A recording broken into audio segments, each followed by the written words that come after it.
ಅವಮಾನ ಮಾಡ್ತಿದ್ದಾರೆ ಅಂತಂದ್ರೆ ನಿಜಕ್ಕೂ ಕೂಡ ಇದು ಬಹಳ ಅಂದ್ರೆ ಬಹಳ ಅವಮಾನ ಅಂತಾನೆ ಹೇಳ್ಬಹುದು.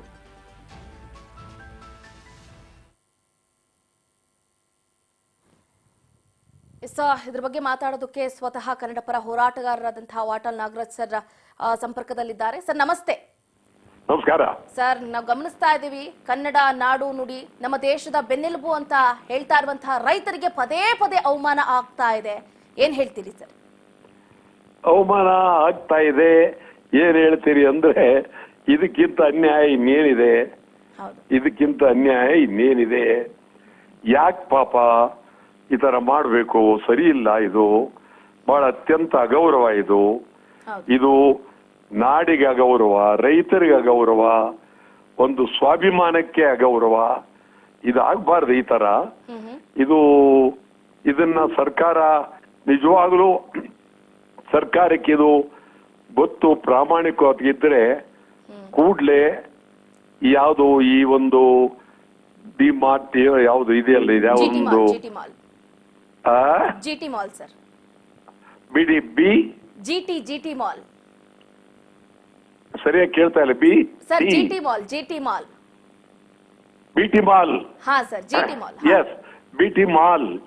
ಇವರು ದುರಾಂಕಾರದಲ್ಲಿ ಮಾಡಿದ್ದಾರೆ, ಸರಿಯಲ್ಲ ಇದು. ಹೌದು ಸರ್. ಇದು ಪಂಚೆ ಹಾಕೊಂಡ್ ಬಂದ್ರೆ ಇವ್ರು ಯಾರು ಕೇಳೋದಕ್ಕೆ? ನಾಳೆ ನಾವು ಶರ್ಟು ಬಿಚ್ಕೊಂಡ್ ಬರ್ತೀವಿ, ಇವ್ರು ಯಾವನ್ ಕೇಳೋದಕ್ಕೆ? ಈಗ ತಮಿಳ್ನಾಡ್ಲೆಲ್ಲ ಶರ್ಟ್ ಬಿಚ್ಕೊಂಡೇ ಓಡಾಡ್ತಾರೆ. ಈಗ ಆಮೇಲೆ ಇಲ್ಲಿ ನಮ್ಮಲ್ಲಿ ಭಾರಿ ಚಡ್ಡಿ ಹಾಕೊಂಡು ಓಡಾಡ್ತಾರೆ. ಚಡ್ಡಿ ಹಾಕೊಂಡು ಓಡಾಡ್ತಾರೆ ಮಂಡಿವರೆಗೆ. ಅದೊಂದು ಫ್ಯಾಷನ್ ಆಗಿದೆ ಈಗ.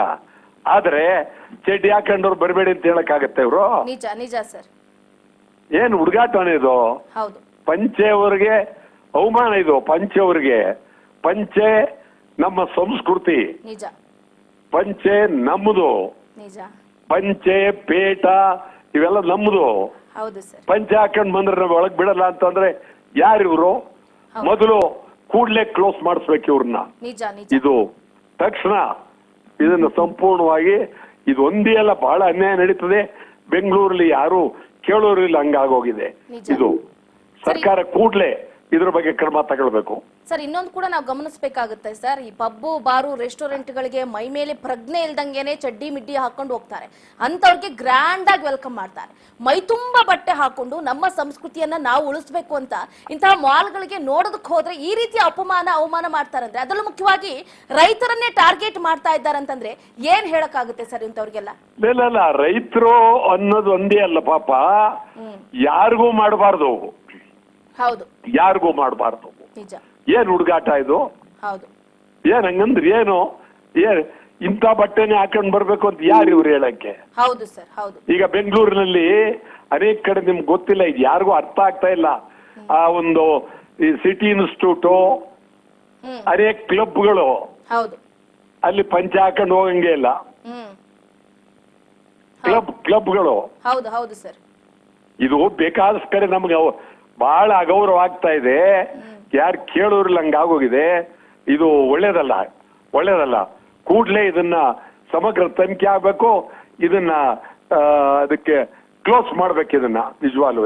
ಹೌದು ಸರ್. ಹಂಗ ನೋಡ್ಕೊಂಡು ಹೋದ್ರೆ ನಾವು ನಮ್ಮ ರಾಜ್ಯದ ಮುಖ್ಯಮಂತ್ರಿಗಳು ಕೂಡ ಪಂಚೆ ಹಾಕೊಂಡೇ ಹೋಗ್ತಾರೆ. ಇಂತಹ ದೊಡ್ಡ ಮಾಲ್ಗಳಿಗೆ ಅವರು ಕೂಡ ಹೋಗ್ತಿರ್ತಾರೆ. ಅವಾಗ ಏನಾದ್ರು ತಡೀತಾರ ಸರ್ ಇಂಥವ್ರು? ಅದೇನೋ ಅವ್ರು ಹೋಗಿ ಯಾರು ಅವ್ರನ್ನ ಪಂಚೆ ಹಾಕೊಂಡು ಯಾಕೆ ಬಂದ್ರಿ ಅಂತ ಕೇಳಿಲ್ಲ.